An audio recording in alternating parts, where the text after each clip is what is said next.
Salam alaikum, bonjour à tous, ma'akoum l'Hlou Mustafa, en direct de l'Hlou Industrie. Aujourd'hui, on va vous présenter le boîtier Level 10 GTS de Thermaltech. Thermaltech qui est un leader mondial dans le domaine de l'informatique, plus précisément dans tout ce qui est alimentation, boîtier et solutions de refroidissement. Découvrons le produit. Tout d'abord, on va parler de la structure extérieure du boîtier, constitué essentiellement d'un métal appelé SEC, SECC, qui est un métal très solide, utilisé pour les stations moyennes et haut de gamme. Ce métal nous offre une très bonne solidité et une très bonne isolation quand le dosage le permet. Donc sur cette station, c'est déjà le cas parce qu'elle est dosée à 1,0 mm. À l'instar de son homologue utilisé dans le marché qu'on voit principalement un peu partout, qui est le SEGC et qui est généralement bénéficie d'un dosage de 0,5 mm. Sur le côté latéral, on notera la présence d'une vitre. Cette dernière donne un accès visuel pour tous les composants les plus importants de notre station, à savoir le microprocesseur, le Rentira, la carte graphique et les barrettes mémoire. On notera aussi la présence d'un support pour le casque, très important et surtout très pratique, vu l'utilisation qu'on fait, que ce soit dans le professionnel ou dans tout ce qui est divertissement. L'utilisation du casque nous amène à l'enlever et à le remettre très souvent. Et de l'avoir à portée de main avec un gadget pareil, ça rend la chose beaucoup plus pratique. On notera aussi la présence d'une cage pour les disques durs. Cette cage, bien sûr, offre un accès direct au disque, ce qui en fait des disques un accès amovible, on va dire, avec un verrou et tout ce qui va avec. On attaquera avec plus de détails quand on parlera de toutes les options présentes côté façade.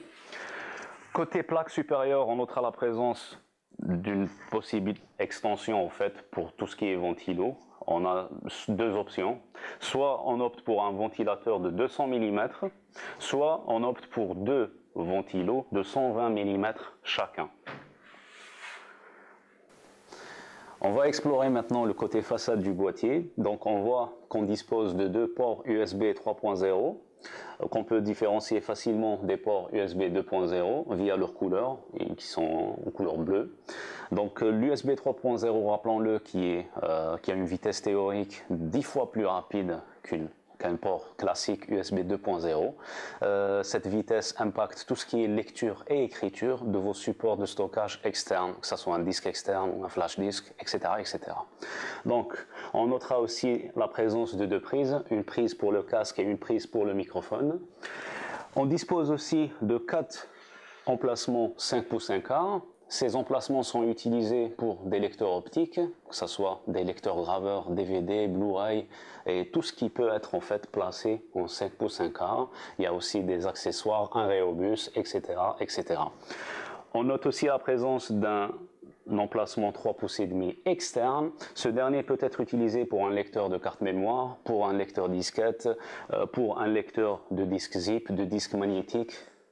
La possibilité est grande, mais en fait l'utilisation elle est très rare via nos stations pour cet emplacement-là. On note aussi la présence ici d'un énorme ventilo de 200 mm LED blue, c'est-à-dire qu'il est allumé en bleu ici quand il est actif. Il sert à refroidir toute la cage de disque dur, qui est très important.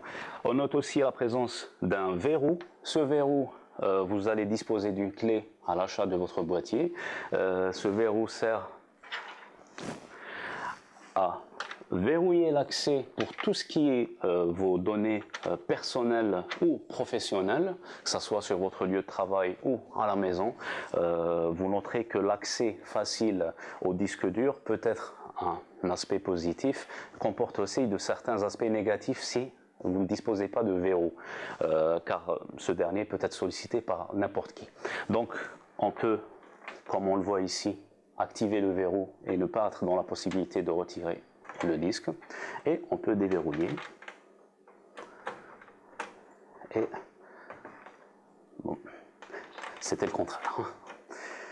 Voilà. Et avoir accès au disque dur comme ça. On peut le replacer très facilement et remettre le verrou en place. Voilà. On va entamer le montage d'un disque dur sur un bail 3 pouces et demi de la cage de disque du Level 10 GTS. Donc comme on peut le voir, on a 4 emplacements ici pour des vis pour pouvoir fixer un SSD ou tout autre disque de 2 pouces et demi. On a aussi 4 emplacements de vis pour pouvoir fixer un disque traditionnel 3 pouces et demi. Donc on va placer ce dernier. Les connecteurs bien sûr sont toujours donnés vers l'intérieur. On aligne les trous pour les vis. Comme vous pouvez le voir, le montage va être très facile à faire. Donc on maintient une petite pression.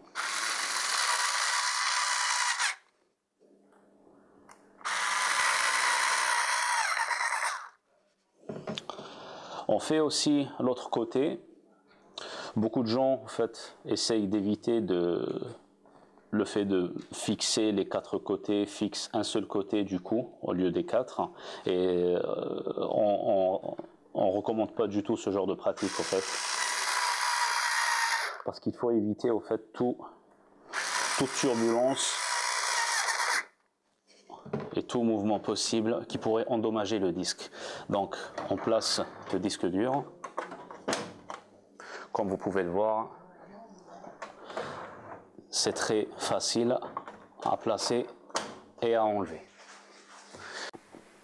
On va attaquer le côté intérieur du boîtier. Donc la première chose à souligner, c'est le côté toolless. En fait, on peut accéder à la portière droite comme gauche sans avoir besoin d'aucun outil nécessaire, d'où le mot toolless. Ça veut dire qu'il n'y aura besoin ni de tournevis ni d'aucun autre outillage. Donc voilà.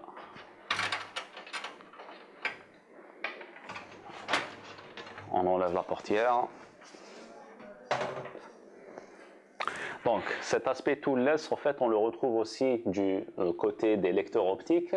Tout ce qui est graveur, DVD ou Blu-ray ou peu importe, tout ce qui est 5 pouces 1 quart, on pourra avoir la bonne surprise de le placer sans avoir besoin d'outils aussi, comme le reste.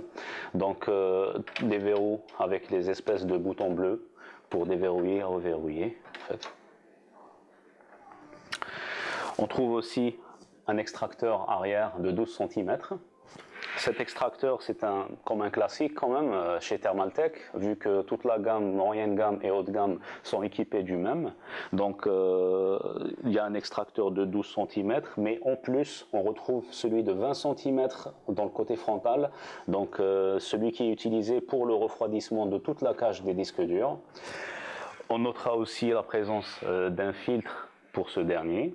Ce filtre, il est quand même amovible pour pouvoir le nettoyer tranquillement chez soi, comme celui de la partie inférieure du boîtier que je vais vous montrer. Donc voici, très facile à nettoyer donc, et à replacer.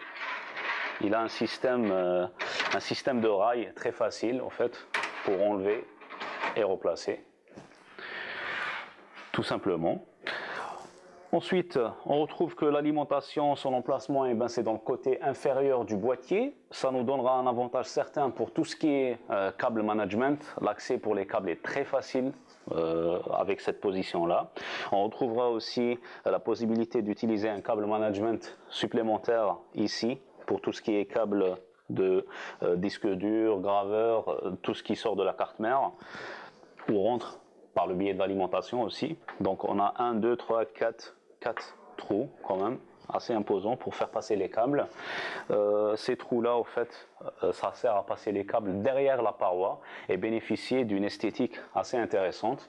Mais le but n'est pas aussi purement esthétique, il est aussi technique, vu que ça permet d'avoir moins de poussière et aussi de pouvoir accéder à différents composants de la station sans devoir s'en mêler d'une dizaine ou vingtaine de câbles dans les mains. Donc c'est très intéressant.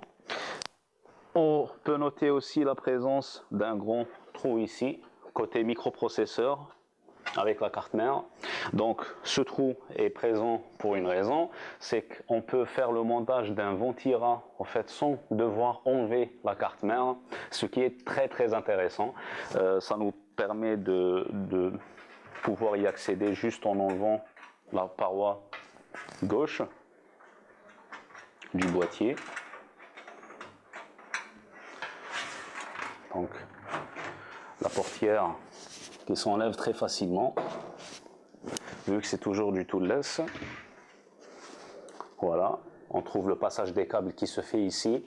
Là, on a déjà les câbles d'alimentation pour le SATA qui sont déjà en place. On peut noter aussi les connecteurs SATA pour les disques durs qui sont là, qu'il faut relier impérativement à la carte mère. Comme ça, ça nous permettra d'avoir un accès instantané aux données du disque dur qu'on place ici via la cage de disque. Ensuite, on va noter la présence de trois trous ici, en fait. Ces trous-là sont là pour une raison, c'est que ce boîtier, en fait, a un support pour le water cooling. Le water cooling étant un système de refroidissement liquide, et il permettra d'avoir un système de refroidissement liquide traditionnel, parce que actuellement, ce qui se vend comme water cooling est beaucoup plus du all-in-one. Le all-in-one, rappelons-le, est une version très simplifiée du water cooling où il y a besoin de changer quoi que ce soit. Donc c'est une version simplifiée et qui n'a besoin d'aucun support particulier sur les boîtiers. Elle peut être montée sur n'importe quel boîtier.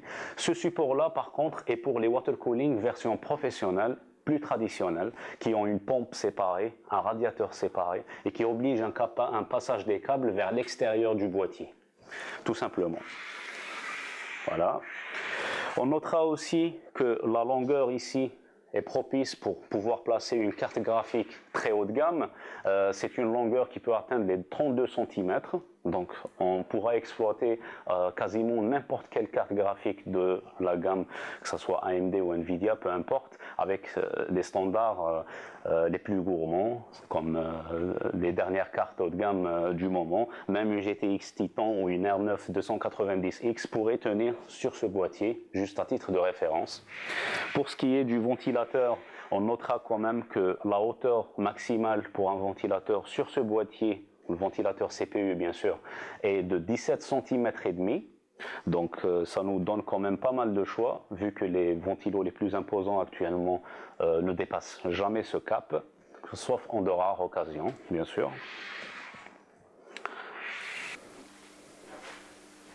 Le boîtier Level 10 GTS demeure un excellent choix pour le consommateur du point de vue de son rapport qualité-prix qui est très avantageux, d'autant plus qu'il présente deux gros plus qui sont la cage de disque amovible présente ici, qui donne un très gros côté pratique pour ceux qui en ont besoin, et son design assez exceptionnel qui émane en fait d'une collaboration très étroite entre BMW et Thermaltake.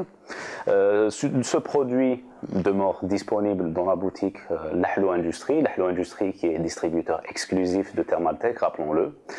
Vous pouvez visiter d'ailleurs notre site web sur le lien qui s'affiche sur votre écran, ainsi que notre page Facebook si vous le désirez. Je vous souhaite une très bonne journée et salam alaikum.